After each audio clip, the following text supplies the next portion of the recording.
Buckle in, sports fans. You're listening to The William Haynes Show. The program will be starting in just a couple of minutes, so grab your popcorn and get ready to enjoy the show.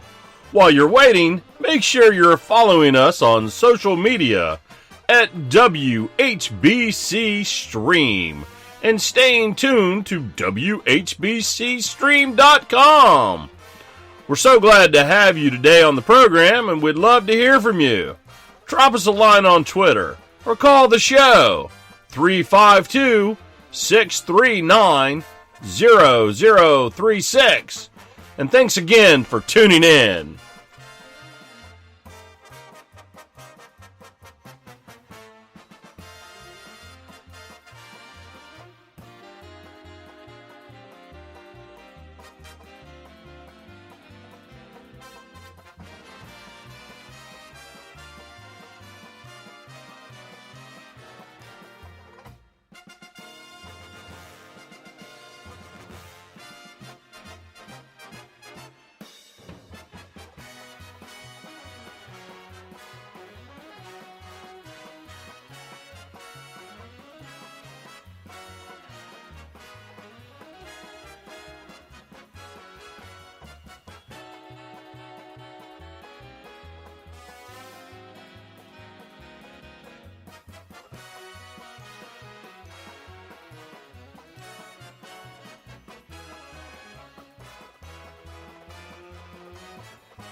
HBC. Well, it is a good evening to you and Tybee. William Haynes here, you there, here on this Wednesday night at 11:04 with 47 seconds to go along with it. We've got a Rays game to talk about. Unfortunately, a 7-4 loss, snapping the 4-game winning streak that they had going. It had to come to an end at some point. A noted decision for Charlie Morton. We'll get into all of that inning by inning breakdown. We also have some other sports news to talk about. A Joe Kelly suspension coming down in lieu of the action in the Astros-Dodgers game that actually happened right after we got off the air. The Astros and Dodgers are actually in a game right now in the bottom of the 11th inning. A couple of runners on, no outs. in the bottom of the 11th, as I said. So we'll keep our eyes on that. There's also been some other entertaining games. If you are new to the show, we do sports updates on the 20s, so we'll give you all the scores that have happened. We're here just to talk baseball, Rays specifically. Remember, you can call the show at 352-639-0036 at WHBC Stream is the Twitter. Would love to hear from you, whether you call in. We have a line open. Or whether you tweet us, we'll read your thoughts, and there is also a chat feature on Spreaker.com where you are listening to the show. So without further ado, I guess we should start with tonight's Rays game. That is the most important thing if you're listening to this show that we have going on in the sports world right now. So as you heard me say, it was a Rays loss by a score of 7-4. The Atlanta Braves are now at 3-3, and the Rays, having their 4-game winning streak snapped, sit now at 4-2. I believe still at the top of the American League East. It was a no decision for Charlie Morton. I believe that he would have been in line for the win, actually, and then the bullpen got unraveled, and then it was Mike Soroka having a nice start for the Braves. So, without further ado, inning by inning breakdown. At the top of the first, it was Joey Wendell getting a single, and then Yandy Diaz walking. So they had men at first and second with 1 out, and then it was Yoshi Tsutsugo in his first at-bat grounding into a double play. Yoshi was 1 for 4 tonight with a couple of strikeouts, so not his best game of the year. And then in the bottom of the first inning, the first batter that Charlie Morton faces, I believe it was a fastball that ran inside to the righty. So Acuna was hit by a pitch. It was Renfroe misplaying a ball in the outfield. That must have been from Albies, or no, that would have been from Freeman because he was standing at second base. And they ended up getting a relay. So Renfroe missed the play in right field off the bat of Freddie Freeman, who went 4 for 5 tonight, by the way. But Kevin Kiermaier was backing him up in right field, picks the ball up, throws a laser to Brandon Lau, and just as it was in Game 4 of the American League Division Series a year ago, a perfect relay to the plate, this time Zunino at catcher, nailing Acuna, who a bit aggressive base running was being waved around home, and the throw just in time. So they keep it scoreless there, and then it was Adames with a good play to officially end the inning.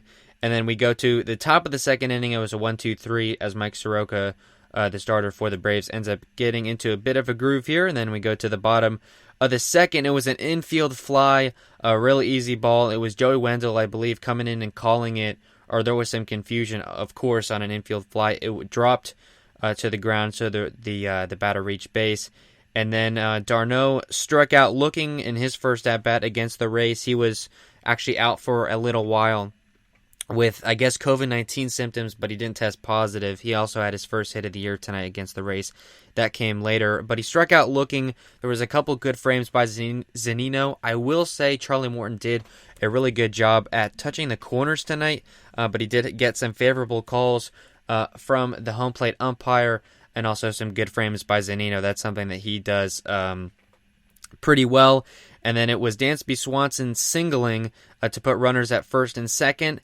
And then Morton strikes out Austin Bailey, and then strikes out Inciarte to end the inning. So runners at first and second with only an out, and Morton gets out of it. We then go to the top of the third inning. It was another 1-2-3. Bottom of the third, it was Acuna getting a leadoff single, and then it was Freddie Freeman launching a 2-run homer to give the Braves an early 2-0 lead. They, at that point, well, now in all 3 games that these teams have played each other, the Braves have taken the lead first. The first 2 were 1-0 leads that the Rays were easily able to come back from. And the Rays did actually come back from this 2-0 deficit, but it was the bullpen late that proved to be the difference. Now we head to the top of the fourth on a 2-0 pitch with 2 outs. It was Yoshi Tsutsugo singling, and then Manny Margot on a full count pops up. He actually had a decent at-bat, but on a pitch that he could have driven pretty good, pops it straight up to end the inning. And also something I wanted to say, it'll come relevant later, the Rays lead the MLB in 2-out runs with 20. The Rays have done all their damage. All 4 of their runs tonight came with 2 outs. So we head to the bottom of the fourth. It was Morton getting a quick 1-2-3 of the 7, 8, 9 hitters, which is what you want to see. He would give the Rays one more. Top of the fifth, it was Adames getting things started with a single with 2 outs. Zunino would walk, and then on a wild pitch, Adames would score.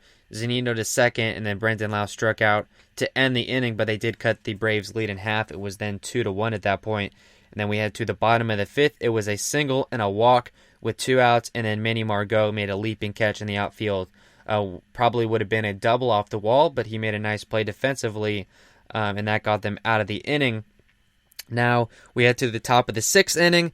It was Wendell getting a leadoff single. Yandy Diaz walked just like in the first inning. Yoshi Tsutsugo struck out, and then right after that, Mike Soroka exited the game. His line would finish as 5 1/3. He gave up 4 hits, 3 runs, 1 was unearned, so 2 earned runs, 3 walks, 5 strikeouts, 82 pitches from him. Only 49 were strikes. And so then it was Manny Margot coming up against O'Day. I'm trying to get his first name. They mentioned it quite a few times in the broadcast. Darren O'Day, their first reliever. He is a righty side armor, and lefties are much more effective against him. So Manny Margot comes up, and there was questions if they would pinch it for Ji-Man Choi. I know Kevin Cash mentioned before the game that Ji-Man Choi would be ready in a crucial pinch hit situation, which this was. He exited yesterday's game with some shoulder discomfort. He'd made a couple errors over there at first base, and he did not end up entering this game. There was also another pinch hit situation late that the newly minted switch hitter, Ji-Man Choi, did not enter the game. And so instead of going with a lefty that was much more better against O'Day, they keep the righty Margot, who then flies out, as I said, with a couple of men on base.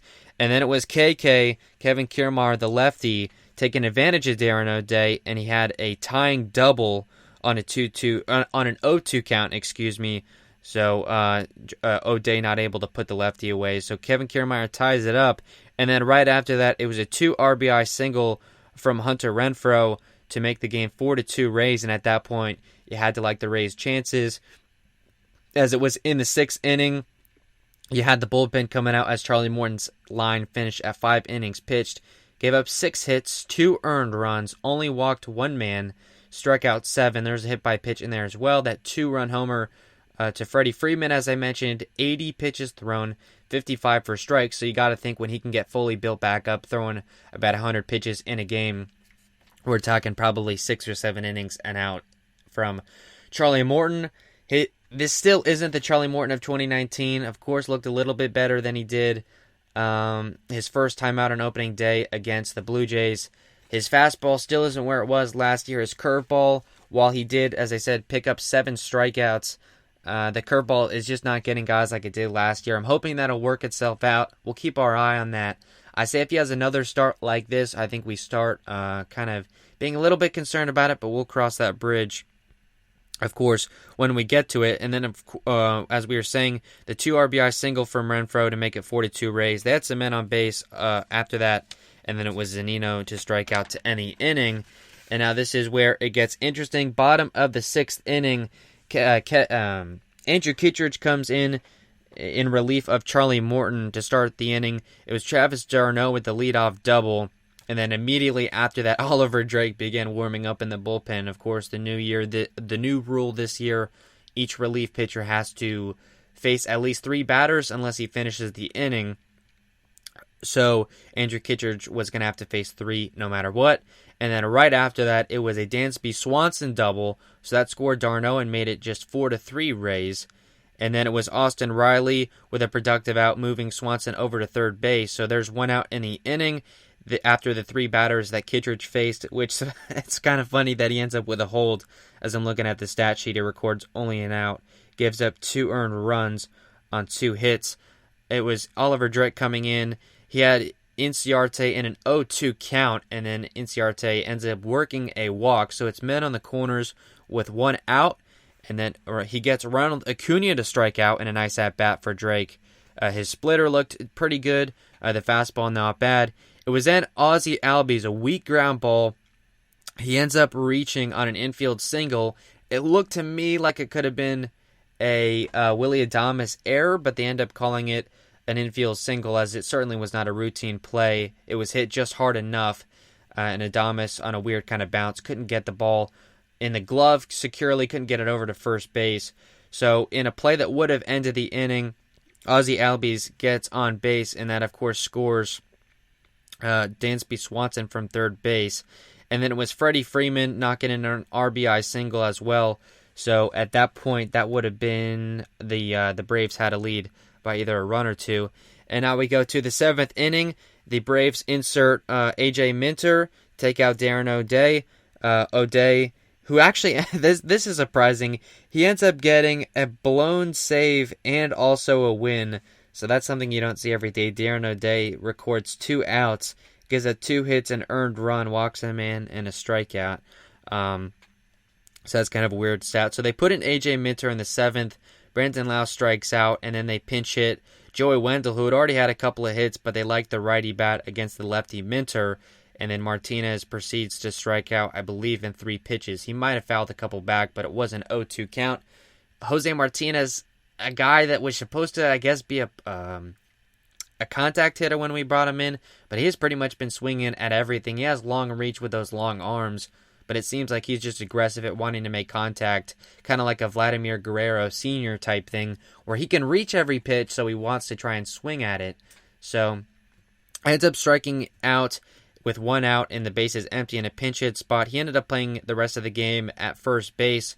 Did not record an error. There was an issue with Willie Adames and a throw to first, but the error was charged to Willie. I believe he had 2 on the night, if I'm reading the stat sheet correctly. And then it was Yandy Diaz ground out to end the inning. And then we go to the bottom of the 7th. There's a lot to unpack here. Of course, if you're listening to this, more than likely you probably watched the game. As I just want to remind you, you can call the show with all your Rays thoughts at 352-639-0036, as we're about 3 minutes away from the 2020 Sports Update, depending on how long this segment runs. At WHBC Stream is the Twitter as well, if you want to tune in to that. We actually do have a question from someone on Twitter. He says, do you think the Rays need at least one solid star relief pitcher to secure a World Series appearance? I'm not sure if you mean going out to acquire someone. I don't think the Rays are going to do that if that's your question. But if someone in the bullpen needs to improve, certainly Jose Alvarado, who had a rough outing tonight. We haven't seen a lot from Diego Castillo, but we know he's a guy that can be a star-studded guy. Nick Anderson. They have pieces in the back of the bullpen. I think the 7, 8, 9 inning guys can be at that level at their best. They just haven't been. I think we're maybe in line for another rough season from Jose Alvarado as he had a season ago. Hopefully that will change. I don't think the Rays are going to make a trade in a season like this. I honestly don't think any teams are going to make really a lot of trades unless it really needs to happen. And I'll give you a couple of reasons why. Of course, with all the traveling going around, you don't want to bring in a guy from the outside with all this COVID-19 stuff going around. I think the Rays are going to try and keep it within their own building. And also another reason, the Rays, the only usually star-studded bullpen trades are usually a rental. It's guys that only have the rest of the year on their contract. In a 60-game season, I don't think the Rays can make that sell to themselves or to ownership or whatever. I think they have probably a top 3, maybe even a top 2 bullpen in the American League, depending on how good you feel about them. Obviously, after tonight's game, you don't feel great. I think the Rays, they're confident when the bullpen is at their best, they can help the Rays to secure a World Series appearance. I think they're just going to have to improve a little bit, and hopefully tonight was just an off night. So I want to thank you to the person on Twitter that sent me that. Remember, at WHBC Stream is the Twitter, and the call number is 352-639-0036. We do have a line open. We do have a little bit more of this Rays game to talk about, as we have just about the 3 last innings to talk about. But we are going to take a little bit of a break as it is about 11:20. We're going to give you some score updates and then head to a little break. So don't go anywhere. Here is the update. HBC. Most games for MLB action has gone final. We'll give you those scores here. It was the Tigers advancing to 4-2, picking up a 5-4 win over the Royals. The Brewers secure a 3-0 win over the Pirates. They're back at 500 at 3-3. The Reds finally get revenge on the Cubs. They win today by a score of 12-7. The White Sox also getting back in the win column, avoiding a sweep of the Indians. They win on the road 4-0. In 10 innings, it was the Nationals winning 4-0 over the Blue Jays. Also, final Rangers 7, Diamondbacks 4. Another afternoon game, the Rockies picked up a 5-1 win over the Athletics. The Rockies are now at 4-1, the Athletics at 3-3. And then some other games that have gone final, of course, the Braves 7-4 over the Rays. And in an exciting game that we'll have to talk about, it was the Red Sox 6-5 over the Mets. The Boston just hanging by a thread late in that game. Some also a couple other games that went final. The Yankees 9-3 over the Orioles. The Twins 3-0 over the Cardinals. And some games currently in action. In the 12th inning now, it is the Dodgers and Astros tied at 2. This game looks like it may be going pretty deep into the night. And then some games in action on the West Coast. It is the Padres up on the Giants once again 6-2. The Padres won last night. And in Anaheim, it is the Angels 3-1 over the Mariners. We'll take a quick break and we'll be right back. Hey sports fans, William's currently in the can, but he'll be right back. We're currently on a commercial break, so don't touch that dial. Remember, you can call us at 352-639-0036 or drop us a line on Twitter at WHBC Stream to tell us what's on your mind. We want to talk sports. We want to get unruly. We want you to tell us what you think so we can argue. Anyway, when all that's said and done, please stay tuned for William's world-famous Around the XFL podcast and other projects that he's currently got in the works. Please visit WHBCstream.com, and thanks again for listening in.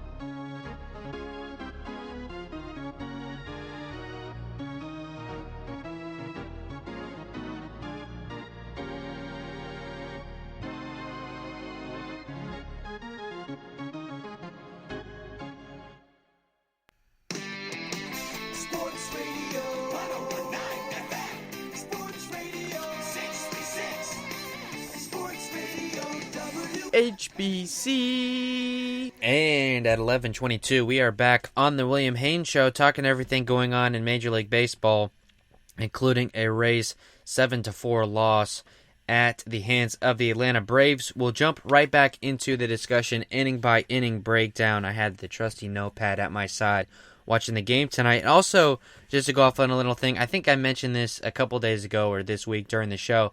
Something that I've just figured out, as usually my setup before is I would watch the game on Fox Sports Sun and have the radio on, listening to Dave and Andy, because I think they're great listening on the call, very insightful, from all that. If you're a Rays fan, the problem is the radio, you can't pause it to allow the TV to catch up, so the radio is always a couple pitches ahead. But I have just found out on the MLB app, Bat app, it's only a couple bucks a month to get the radio calls.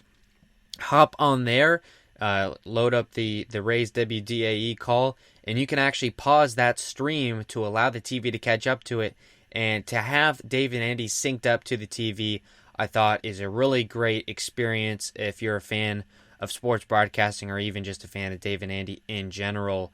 It was a little unique tonight because this was the first time that they had to call a game, quote-unquote, on the road, as all TV and radio guys are calling road games from their home park. So Dave and Andy were in the Trop today, even though the Rays were in Atlanta, calling games off of monitors. So it was a little tough for them, but it was cool to kind of be right there with them. Basically, we're seeing the same things that they were watching the TV broadcast. So if you haven't done that, I would certainly recommend that. I just wanted to throw that out there. And back where we were in the game, it is the bottom of the 7th inning. The Rays are down a run. So they put in Jose Alvarado to try and keep the Braves lead to just one. Remember, it was Charlie Morton pitching 5 innings of 2-run ball. That came on a 2-run shot by Freddie Freeman, who had 4 hits tonight after going 0 for 4. The Golden Sombrero with 4 strikeouts the previous night. What a bounce back performance from him. It was 1 out from Kittredge, who kind of blew things, kind of a cement mixer pitches.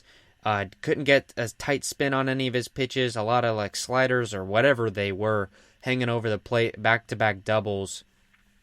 Gave up 2 earned runs in the process. And then it was Oliver Drake, who actually ended up with the loss, which I don't love, but he didn't look amazing either. I know that's the way the stats break down, but it really should have been Andrew Kittredge getting the loss, and Oliver Drake had to come in with a mess on the base path. So they put Jose Alvarado in, as I said, in the 7th to try and keep the Rays in the game, and he becomes absolutely unwound. He only ends up giving an earned run. He gives up 2 in total. 1 was unearned. That must have been the throwing error to first base by Willy Adames. 2 hits and a walk. Through 32 pitches, only 18 were for strikes. That pretty much tells you everything you need to know. Just couldn't get guys out. As I said, there was a couple errors. The last thing you can do, especially a lineup like the Braves that has just woken up here tonight, the last thing you can afford to do is give them extra outs, and that's exactly what the Rays did here tonight. So, Jose Alvarado, who looked okay in some of his other appearances, the control wasn't great, and the control obviously wasn't great tonight either. Couldn't even finish the 7th inning. They had to bring Aaron Loop, who got the final out, and he also pitched in the 8th inning. The Rays just wanted to get a look at their veteran left-hander, and Aaron Loop looked okay. Didn't give up any hits, walked a man, struck out 2. So I was going to criticize Kevin Cash's use of the bullpen because I was saying, look, I don't know what the deal with Diego Castillo is. He only threw 10 pitches in his only appearance of the year, just coming off of the paternity list. But you got to think that he's in the mix. I was thinking that they had Andrew Kittredge warming when the Rays were losing, and then, of course, the Rays came back to take that 4-2 lead, and you think, okay, you know, they're going to warm someone else up. No, they go with Kittredge, who hasn't looked great. He had a 2-inning appearance on that Sunday walk-off win, and I don't believe he gave up any runs, but he didn't look great either. Andrew Kittredge, I know a guy that's not a fan favorite, not one of the best pitchers in this bullpen. And the fact that they go to him in the 6th inning with a 2-run lead, I don't love that move. But then you see what Jose Alvarado did, and maybe Kevin Cash knew something we didn't, that he really didn't have people to lean on in the back end of the bullpen. Nick Anderson did pitch last night, as did Chaz Rowe, so I understand not wanting to go to those. I think Chaz Rowe was on a back-to-back as well. I don't know why Diego Castillo didn't come in tonight. If Diego Castillo does not come into tomorrow's game, I'm going to start asking some questions, because he's only thrown 10 pitches. It was a clean inning. He got a couple of strikeouts. 10 pitches, 8 of them were for strikes against that would have been the Blue Jays. I'm not sure which night that was, coming off of the paternity list. So hopefully we'll see him tomorrow. But the bullpen did not look great tonight. Oliver Drake, who already had a couple of saves, he picks up the loss. Didn't look great, but I think the loss, you can't pin it on one guy. It was the bullpen that lost this game tonight, but Andrew Kittredge really got the ball rolling. Surprised that Charlie Morton only gave up 2 earned runs, as the Braves lineup looked like they had been seeing him pretty well, although he did pick up 7 strikeouts in the process. So now we go to the top of the 8th inning. It was Kevin Kiermaier reaching base on an error, and then that brings Hunter Renfroe up to the plate, and there was a curveball that must have been Chris Martin laid over the plate, and Renfroe fouled it away, just foul along the left field line. If he had squared it up, it would have been a home run, and that would have made it a 1-run game, as at that point it was 7-4 Braves, which was the final score. So Renfroe missing one. As I'm looking at the box score, he went 1 for 4 tonight. That 2 RBI single, and did strike out once. So can't complain at what Renfroe gives you, especially in that 7 spot. I don't know if that's where Kevin Cash is going to keep him. I don't love him in that spot, especially as the bat's been heating up, but we'll kind of see as we go along. I know we're only 6 games into this young season. And then that was pretty much it. The Braves put in the bullpen, and the offense was just kind of lifeless. It was Aaron Loop getting a quick, that would have been 8th inning, and then in the top of the 9th. The Rays did not decide. It was the 8-9 one-hitters, so Adames recorded an out, and then they didn't pinch it for Zunino, who I believe struck out, and then Brandon Lau in the leadoff spot. They went 0 for 5 with 3 strikeouts. The leadoff spot, I think, has been a big weakness of this Rays lineup. Obviously, they've been sorely missing Austin Meadows. They were saying that, not the Rays, but I think it was Mark Tompkin and some of the reporters were saying that maybe Austin Meadows would be back this weekend in Baltimore, but the Rays are now saying that they're probably going to keep him until they come back home, which is Tuesday night against the Red Sox. So we'll kind of track that. I think when they put him back in the leadoff spot, this lineup will look a lot different. Ji-Man Choi, who's led off a lot of games, he's hurt. We're not sure when we're going to see him. He was supposed to be able to pinch hit tonight, but did not, in a spot where he probably should have been. So I'm not sure what that says. Make of it what you will.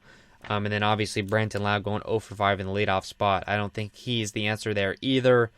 They're going to, most of the time, obviously you're seeing a right-handed starting pitcher and you want to go with the lefty in that leadoff spot. I don't know where you go to. I loved seeing Joey Wendell in the 2-hole. He goes 2 for 3, including scoring a run. He's looked very good to start the season, batting 353, excuse me. And then they pinch hit for him for Martinez, who proceeds to strike out. So I don't know what the answer is, especially against righties. I don't know if you maybe mess with Kiermaier in the leadoff spot. I know he spent some time there in years past. I think he led off maybe one game last year, and in 2018 he was the leadoff hitter for quite a few games. And then against a lefty starter, which there will be tomorrow with Max Fried, the first lefty that the Rays have seen since opening day, and Hyunjin Ryu, we expect maybe Yandy Diaz, a righty bat, potentially, as I'm looking down, Jose Martinez maybe, but I don't expect that. So probably Yandy Diaz we'll see in the leadoff spot, whether he's at first base or third. I would have to go with third, and then if they play Jose Martinez at first, or Mike Brasso, I guess, can play first as well. They've got some options. Yoshi Tsutsugo played first base in Japan. The Rays haven't messed with him there. He's pretty much just played third and the corner outfields. So we'll see from there. We'll talk a little bit about the Rays lineup and previewing that game later in the show. That's usually what we close the show out with. We're probably just going to go another 30 minutes up until 12. We'll be talking today's games as we have just finished talking the Rays game. But if you do have some Rays thoughts, I please implore you to call the show. We have a line open at 352-639-0036. At WHBC Stream is the Twitter. We're taking your questions and your thoughts there as well. And then, of course, the built-in chat feature on Spreaker.com where you're listening to the stream. And we'll probably talk about the games in action as the Astros and Dodgers are in the 12th inning, now with 2 outs. And Jack Mayfield, who I think is pinch hitting, has a chance to walk it off with a base hit. So from here on out, we'll keep our eyes on the monitor. After this game is over, we'll probably flip it over to one of the 2 West Coast games that are going on. It is just 2, as the other 2 on the West Coast were in the afternoon. That's just the way the schedule lined up. So not a whole lot of live games going on. But I guess this Astros-Dodgers thing is a thing to start. Probably the headline of any news that we have here, as the 0-1 pitch to Mayfield is swung on and missed. We'll keep our eye on that. As I said, a base hit would walk it off, as we are now in the 12th inning, the deepest the game has gone. So Joe Kelly last night, Dodgers reliever, who was not on the team in 2017 when the Dodgers lost to the Astros. Of course, if you're asking why I'm saying that, you don't understand the feud between these two teams. The Dodgers did lose to the Astros in the 2017 World Series, and it was released this offseason that the Astros had used cameras, and they had relayed signs. Basically, they were stealing signs, and the Astros knew what the pitch was coming, and they used that as well in the postseason in 2017 en route to a World Series victory. So, of course, the whole Major League Baseball world goes up in arms, and especially the Dodgers, who you can't blame them for feeling a bit cheated. So there was some talk that, maybe some justice was going to be dealt as far as the hit by pitch was concerned. Rob Manfred saw all this and, came out and said that there was going to be strict punishment. We hadn't seen any of that. The Mariners, who were the Astros' first opponent, I don't believe did any of that. But that all changed last night. Joe Kelly, a reliever, came into the game. He threw at Bregman on a 3-0 count. It was a fastball pretty much going right for his head, which pretty clearly was intentional, despite Joe Kelly trying to tell everyone that it wasn't. And then Carlos Correa, it was a curveball, but it broke inside to the right-handed Correa, and he had to duck out of the way as well. So it happened not just once, but twice, especially on the 3-0 count, the fastball for the head. If that's not intentional, I really don't know what is. And then after throwing at Correa, he ends up striking him out. And I don't usually say many dirty language here on the show, but I saw this in the news story on ESPN, so I just had to mention it. It was something that Dusty Baker had been complaining about, poor sportsmanship. So Joe Kelly throws at Correa and then proceeds to strike him out later in the at-bat. And as he's striding off the field, says, "Nice swing, bitch," which I think is absolutely hilarious. I mean, we're going to see a lot of that stuff, when the Astros have a bad game offensively. They have not been great at the plate this year. They're going to get taunted. Well, this is what happens when you don't steal signs. This is how hard it is to hit the baseball. So I think the taunting of Joe Kelly was absolutely a beautiful thing, and it's become a meme on Twitter and everywhere else of Joe Kelly making a fake pouting face, taunting the Astros even more. So the MLB came out today, despite Joe Kelly saying that his actions were unintentional. He ends up getting an 8-game suspension. Now, there is some precedent for this. He did serve 6 games in 2018 for plunking and then fighting Tyler Austin of the Yankees. Now, Joe Kelly was a member of the Boston Red Sox at that time. So he has been involved with this before. His track record, I can guarantee you, did not help him in this matter. And despite him saying that it was unintentional, I think if you watch the game or if you've heard my breakdown of it, you can tell that it most certainly was intentional, especially with the taunting afterwards. There was some other fallouts from this as well. After that comment to Correa, as he's walking off the field, the benches did clear, and this is very much against the MLB health and safety protocol. They said, no fights, which is a dumb rule. Of course you can't fight, but, no benches clearing. We have to maintain social distancing, and the benches clear and are all in each other's faces. Certainly the exact opposite of social distancing. And so both managers of both teams were punished. Dave Roberts got a 1-game suspension, which he is serving currently right now, I suppose. And Dusty Baker was fined a, quote, undisclosed amount. I'm not sure if it was because they allowed their teams to clear the benches. That would be my best guess. But both of the managers were in the scrum as well, throwing some words around. So that could have been part of it as well. So that was probably the biggest news item today. Joe Kelly, 8-game suspension. This game is now in the top of the 13th inning. So much for the second inning rule shortening games. I figured this game would be long over by now, as we're about 3 minutes, into the next break. We got some more news to talk about, a little bit of college football as well, some of the news that have come out on there, and then we'll talk about MLB action. There is some interesting stuff that has happened today in a few games that I've been keeping my eye on. Another news item from Major League Baseball today, they are mulling 7-inning doubleheaders. The first doubleheader of the year took place, I want to say yesterday, in Cleveland, as the previous day's game was rained out, so they make it up quickly with the doubleheader. The MLB coming out and saying that they want to maybe mess with doing 7-inning doubleheaders instead of the traditional 9. This has been responded with backlash. Joe Madden, among others, that have come out and say, I believe Zach Britton of the Yankees was another one. He also spoke out against the runner on second base. So Zach Britton, a clear baseball traditionalist, as Edwin Rios sends one into the seats. The Dodgers now take a 4-2 lead in the top of the 13th inning. I'm not sure if Kenley Jansen has pitched. If he hasn't, you got to get him up warming in the bullpen.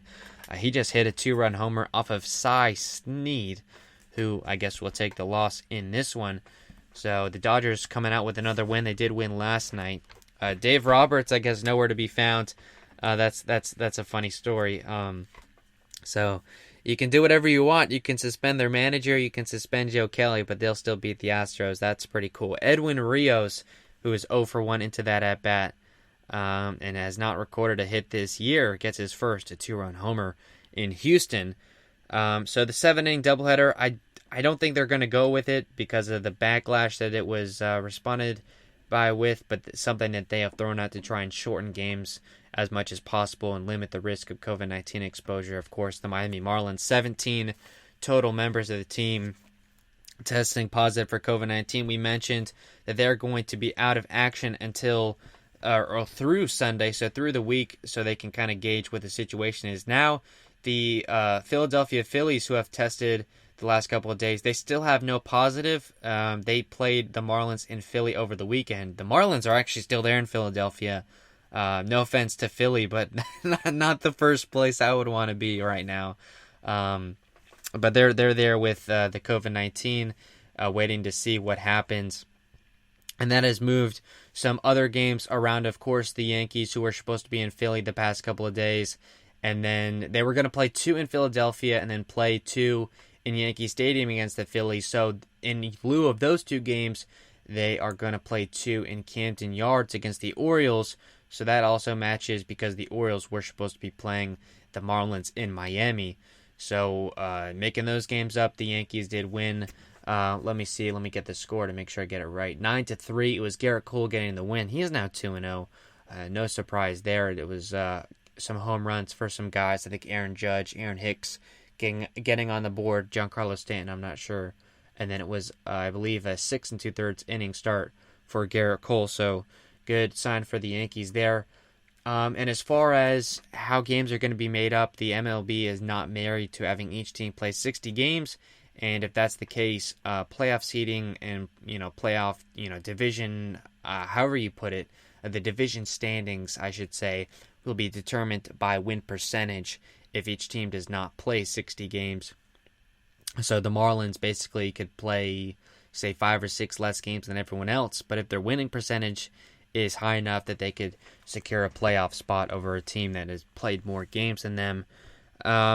So Juan Soto, who missed opening night against the Yankees, that was a big story at that time with the COVID-19. He's expected to be back Tuesday. He's had to deal with some guidelines in the District of Columbia. Of course, Nationals Park is in the boundaries of D.C., so they have to deal with the protocols that are in place there. Of course, obviously they're very liberal with, depending on how you want to take that, liberal with their COVID-19 guidelines. Of course, all of the federal government over there, they want to make sure they don't have, obviously, the virus running rampant.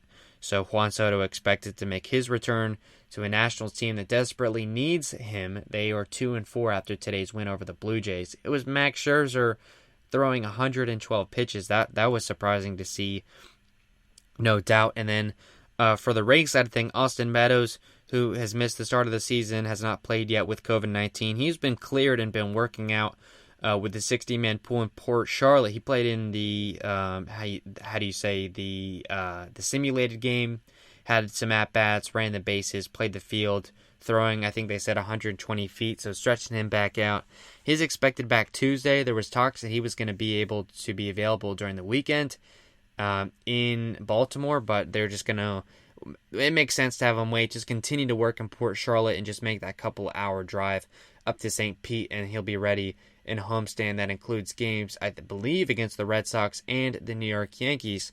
So hopefully they can slot him into that leadoff spot, and he'll be back to his ways. Of course, led off the 2019 season with a home run in that leadoff spot, and proceeded, I think he was either the April or the May American League Player of the Month.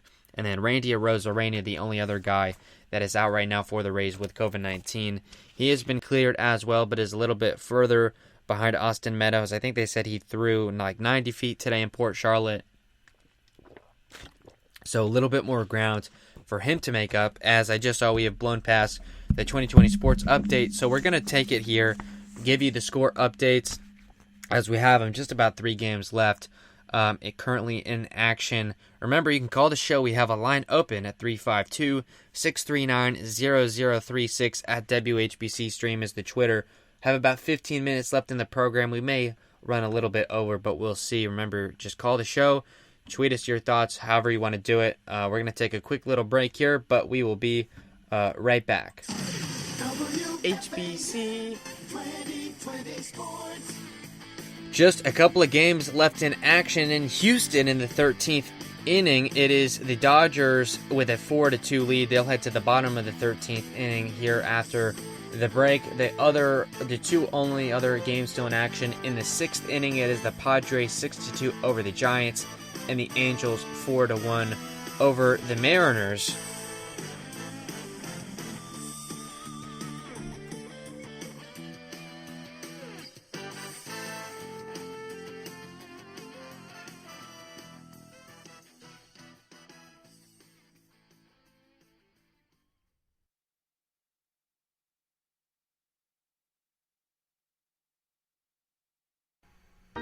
Hey sports fans, William's currently in the can, but he'll be right back. We're currently on a commercial break, so don't touch that dial. Remember, you can call us at 352-639-0036 or drop us a line on Twitter at WHBCStream to tell us what's on your mind. We want to talk sports. We want to get unruly. We want you to tell us what you think so we can argue. Anyway, when all that's said and done, please stay tuned for William's world-famous Around the XFL podcast and other projects that he's currently got in the works. Please visit WHBCStream.com, and thanks again for listening in.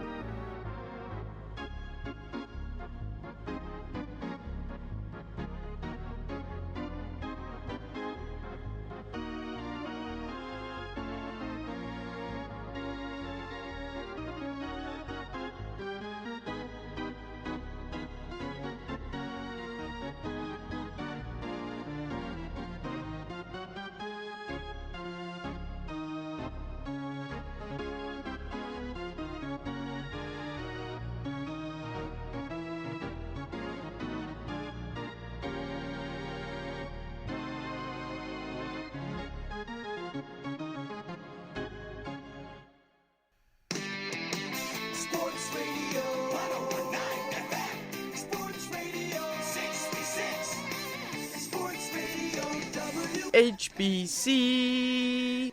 And at 11:47, we are back here on the William Haynes Show talking everything MLB baseball. Of course, the Rays losing to the Braves tonight 7-4. The Rays are now 4-2 on the season. I think they're still first place in the American League East. The Yankees might have made up that ground, though, but the Rays have played more games. Remember, in the however much of the show we have left, you can call the show. We have a line open at 352-639-0036 at WHBC Stream is the Twitter. The last news item I wanted to talk about, a little bit of college football, some Florida State news in particular, as I'll be branching off doing some Florida State sports stuff, as I will be in Tallahassee as a student here, and now just a couple of weeks as the WHBC studios will be moving from Clearwater to Tallahassee, but still Tampa Bay's show.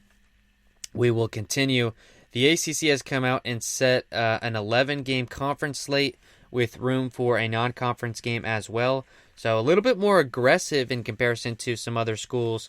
The Big Ten and Pac-12 had announced conference-only schedules earlier, but we're expecting probably less than 10 games. The ACC is going with 11. As I said, a slot for one non-conference. The ACC championship game will be played on either December the 12th or the 19th of December. And instead of the Atlantic and the Coastal champion, the two teams participating will be the top two teams based on conference game winning percentage. So all the teams essentially in one division. I think that's a bit strange. I guarantee they're going to have ties somewhere within that. We'll talk about Florida State's schedule because that's, to me, at least the most relevant. Their home games, they'll have Clemson, which was going to be the biggest game on their schedule and would have been a home game this year anyway, so that works out. A Georgia Tech team that's still in a rebuild, a second-year coach that's moving them off of the option. Of course, the last time these two teams played, the Georgia Tech Yellow Jackets snapped like a 20-plus game conference winning streak that the Seminoles had going on a blocked field goal.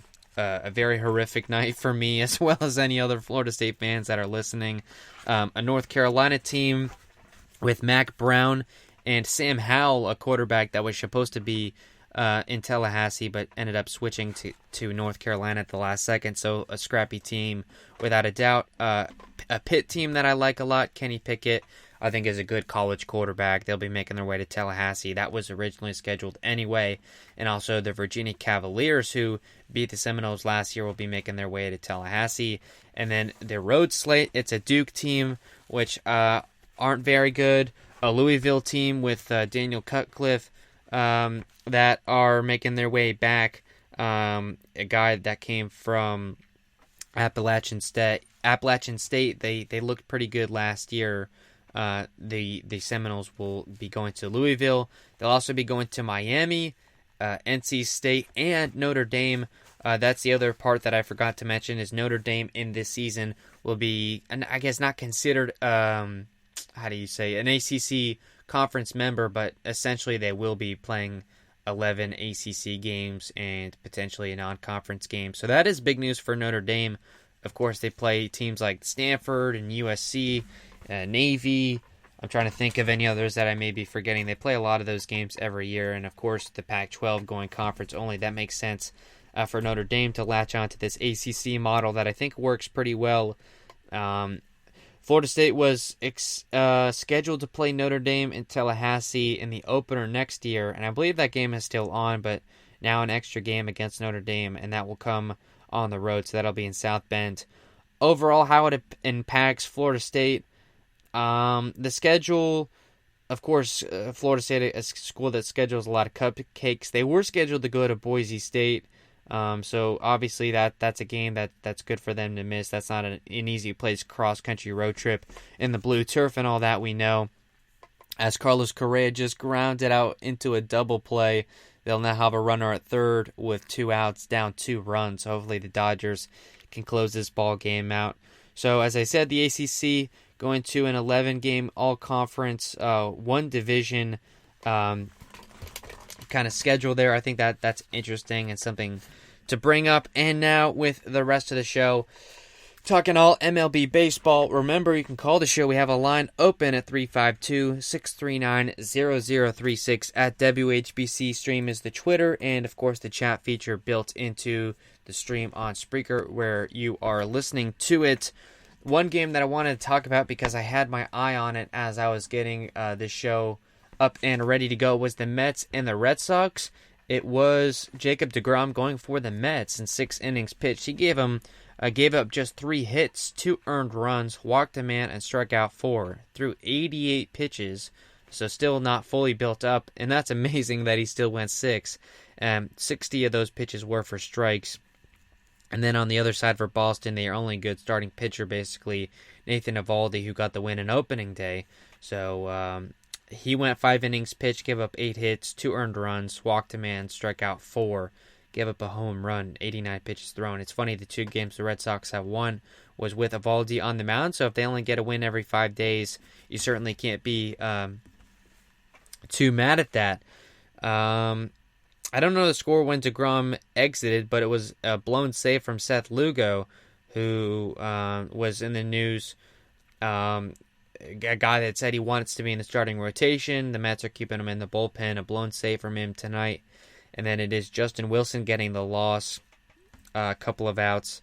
The Mets end up making it a ball game. Bottom of the ninth, they were down 2. They ended up loading the bases, I believe, with only... I think it was with no outs they had bases loaded. They had J.D. Davis reach on an infield single to score a run that made it 6-5, and then it was, I believe, a pop-up out from Yoenis Cespedes, and the final out of the game, Robinson Cano. It was an at-bat where he swung at a 2-0 pitch and also swung at a pitch that would have been ball 3, and he ends up weakly popping up to the shortstop to end the game. So with the bases loaded and at that point 2 outs, a base hit probably would have walked it off. Any kind of hit or a walk would have tied it. So Robinson Cano, I know, and a guy that's going to get absolutely slammed tonight on WFAN. I'll probably tune that in after I wrap the show here. People calling on Twitter for Andres Jimenez, the second baseman, to play instead of Cano. I think he's scheduled to make like $22 million this year coming over in the Edwin Diaz trade. The Mets not only gave the Mariners their top prospect, who will probably be playing center field for the Mariners for probably the next decade, and they took on Robinson Cano's contract for a reliever in Edwin Diaz that had like 54 saves for the Mariners that year, and then absolutely imploded for the Mets the next season. So the things aren't looking great for the Mets after they are still going to win the series. Or no, that's in New York now. So I guess it's a back-to-back 2-game series. A lot of teams are doing that. So however you want to look at it, I guess they're up in the series 2-1. They'll play the final game tomorrow to decide it. But the Mets, a game slipping out of their fingers. the DeGrom gave him a good game, and then the bullpen blew it. And then they had a chance with the offense and couldn't bring the runs across. The Dodgers did end up winning this game by a score of 4-2 in 13 innings, so good for them, able to close that one out. We'll probably put on, it's in the 7th inning, the Padres and Giants. The Padres are up 6-3. We'll have that on in the background while we wrap the show. Other MLB action that I wanted to talk about. The Indians and White Sox game. That was certainly a good one. If I can get that pulled up. It was their pitcher at I think it was Adam Plotko. Yeah, give me a second just to pull up the box score here. They did win the doubleheader. They swept the doubleheader yesterday over the White Sox. A White Sox team that was 1-4 heading into today. So a team that was expected to be one of the better in the American League is off to a bit of a rough start, but they get back in the win column here tonight. It was it was Zach Plesac going 8 innings pitched, only gave up 3 hits, no earned runs, 11 strikeouts through only 98 pitches. So really, you can't ask for a better start from him. And then Brad Hand, the guy that got the save last night, their closer, ends up taking the loss. So definitely not a good thing to see. Lucas Giolito, the best pitcher for the White Sox, went 6 innings scoreless. And then Alex Colomé, former Ray, he was the last pitcher. He didn't get the win or a save or anything, but he pitched, I guess, the 9th inning. Or the White Sox scored it all in the 9th. It must have been, or maybe it wasn't a save situation. I'm not sure, but former Ray Alex Colomé coming on in relief for the White Sox. And some other action that I wanted to talk about. There was some interesting games today, as a couple games left in the program. The Reds did get revenge over the Cubs. Sonny Gray with a pretty good start. Sonny Gray v. Kyle Hendricks. I'm surprised the game ended up being as high scoring as it was. Kyle Hendricks took the loss, only went 4 1/3, gives up 6 earned runs on 7 hits. So a guy that went complete game shutout on opening day, gives up 4 pitches, just 4 1/3 his next time out. And then it was Sonny Gray getting the win for the Reds. He's now 2-0, 6 2/3. Gave up 2 unearned runs, only 1 hit, and struck out 11. So an impressive start for him. Oh boy, I just turned on the Padres game. They're on the road, but boy, the mustard and blue, the mustard and gold, I should say, looks really good for the Padres. Forget the old blue and gray get-ups that they used to don. I'm glad they made the switch back to the throwbacks. Other action, we talked about the Tigers, now 4-2 after their win over the Royals. The Yankees, I'll just bring this up real quick. They did win 9-3 over the Orioles, but I wanted to make sure I got the stats right for everybody. It was Garrett Cole, who's now 2-0, went 6 2/3, gave up 3 earned runs on 4 hits, struck out 7 through 102 pitches. And the home runs, it was DJ LeMahieu, Aaron Judge homered, Aaron Hicks homered. And then they had, of course, obviously a few more runs come across to score. Now, it looks like the New York Yankees are now in first place in the American League East at 3-1. They have a higher winning percentage than the Rays. It says they're both 0 games back, so I guess they would be tied. But now with winning percentage making the difference, it would be the New York Yankees in first place, of course. And if you're a Rays fan, why would it not? It seems like it's always the way that it breaks. Some other games that went down today, the Nationals and Blue Jays, that was a game that I wanted to talk about. That one was 0-0. The Blue Jays, even though this game was in Nationals Park, they were the designated home team as they're waiting for their facility in Buffalo to be, I guess, brought up to Major League standards. It was Yamaguchi taking the loss for the Blue Jays, a guy who allowed the walk-off hit from Kiermaier on Sunday. It was Nate Pearson, local product, going 5 shutout innings in his first Major League start. No earned runs, 2 hits, struck out 5, walked a pair, but that was it, 75 pitches, so a good start from him. And this was what I wanted to discuss. Max Scherzer went 7 1/3, 3 hits, no earned runs, 3 walks, struck out 10, but threw 112 pitches. So the fact that the Nationals are letting him go that much surprises me. But they do get back into the win column. It did come in the 10th inning. They put up 4, and the Blue Jays respond with none. So it is the Nationals getting back into the win column. They're 2-4. The Blue Jays back down now to 3-3. And I believe there was maybe a game or two. The Rockies did win to advance to 4-1, so they're off to a nice start. German Marquez getting back in the win column. He's now 1-1. Is there anything else before I start to put a wrap on the show? That looks to be about it. The Twins picked up a win over the Cardinals. The Twins 4-1. The Cardinals now 2-3. So the Twins, I would assume, as I predicted before the season, they'll probably be the American League Central champs. And of course, as we begin to wrap up the show here, remember in the final couple of minutes, you can call the show at 352-639-0036 at WHBC Stream is the Twitter. Previewing tomorrow's game, it is Ryan Yarbrough v. Max Fried, so a couple of left-handed starters. Ryan Yarbrough, his first time out, he's the number 2 starter the way the rotation is lined up. He went against the Toronto Blue Jays 5 1/3, gave up 4 hits, walked a man, struck out 1, and gave up no earned runs. I would expect as he continues to stretch out, he could give the team maybe 5 or 6 innings, potentially 7 if he's really good with his stuff, but Atlanta Braves lineup that has really woken up, so maybe 5 or 6 from Ryan Yarbrough. And on the other side, it is Max Fried. In his last time up against the New York Mets, it was a no decision. Went 5 innings pitched, gave up 2 hits, 2 walks, struck out 5, and gave up 2 earned runs. That was a game that the Braves came back to win in extras. So the second left-handed starter that the Rays have faced this year, the first one was Hyun-Jin Ryu. I pulled up the box score if I still have it, which of course I don't. I'll pull that back up while I'm still talking, just to see what they did the last time that they faced a left-handed starter. I know it was Yandy Diaz leading it off. I have the box score right here. I imagine the lineup is going to be something similar. It was Yandy Diaz leading off, Hunter Renfroe batting second, Yoshi Tsutsugo 4, Jose Martinez cleanup, Margot 5th. It was Brasso 6th, is that right? I think it was. Adames 7th, Kiermaier 8th, and Zanino 9th. Not sure exactly how they're going to handle this. I guess you could have Yandy Diaz play first, and you could do that. You could do first and third with Diaz at first, Yoshi at third.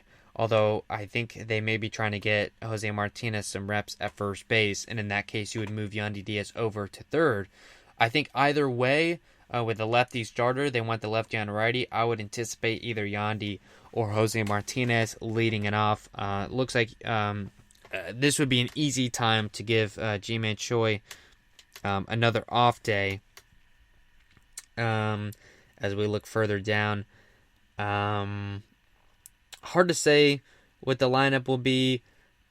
They did have Manny Margot and Kevin Kiermaier hit back-to-back, which I didn't love. They're both guys that are, speedy guys that can leg out a single. Doesn't make sense to me to have them back-to-back, but they went there with the 5 and 6 spots respectively. I'm not sure what the lineup will look like, but like I said, either Yandy Diaz or probably Jose Martinez to lead it off. The reason it's so important, as the Rays have really struggled to find a leadoff hitter, thought maybe they would have had something in Brandon Lau, but he goes 0 for 5 in the leadoff spot with 3 strikeouts. So the Rays' best hitter had definitely an off night, to say the least. I want to see where his batting average is now. It's now all the way down to 318. It was like over 400. I know we're only a handful of games in. As we put a wrap on the show, we went about an hour tonight. Pretty good program. Just wanted to thank everyone for tuning in. Remember to follow at WHBC Stream on Twitter. The link immediately goes out on there when we're live. We're going every weeknight for about an hour or two, following every Rays game. We might get back on the weekend, who knows. So the Rays lose by a score of 7-4 tomorrow.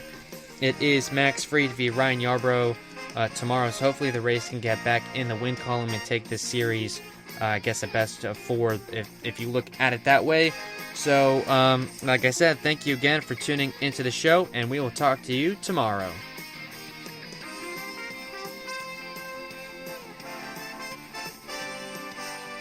Sports Sports Radio 101.9 FM and Sports Radio 66.